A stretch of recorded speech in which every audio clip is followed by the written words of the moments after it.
বিপদে আপদে পড়বেন। পুরা দোয়াটা হাদিস শরীফে এসেছে, আমার সাথে পড়েন। হাসবি আল্লাহু লা ইলাহা ইল্লা হুয়া আলাইহি তাওয়াক্কালতু ওয়া হুয়া রাব্বুল আরশিল আযীম। হাদিস সাক্ষ্য দেয়, আল্লাহর কোন মুমিন বান্দা যদি ফজরের পর 7 বার এই দোয়াটা পড়ে, মাগরিবের পর 7 বার পরে, আল্লাহর রহমতের চাদরে বান্দা লেমিনেটেড হয়ে যাবে। কোন বুলেট বোমা, নজর, জাদু, বান কোনো কিছুই তার শরীর স্পর্শ করতে পারবে না। কয়বার পড়বেন? সকালে 7 বার, বিকেলে 7 বার। হযরত ইব্রাহিম আগুনের মধ্যে। কাসাসুল কোরআনে ইবনে কাসির লিখেছেন,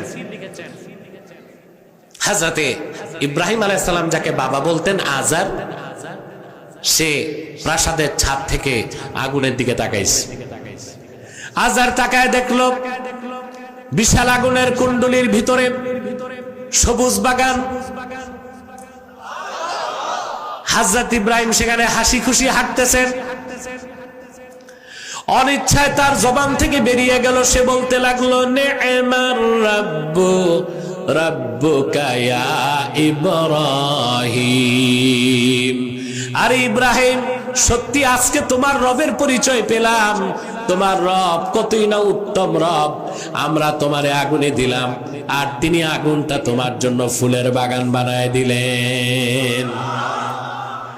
তাওয়ারিখে তাবারিতে আল্লামা ইবনু জারির তাবারি লেখেন, 3 দিন পর, কোন বর্ণনায় 7 দিন পর, আরেক বর্ণনায় 40 দিন পর, গ্রহণযোগ্য মত 3 দিন পর ইব্রাহিম আলাইহিস সালাম বেরিয়ে আসলেন।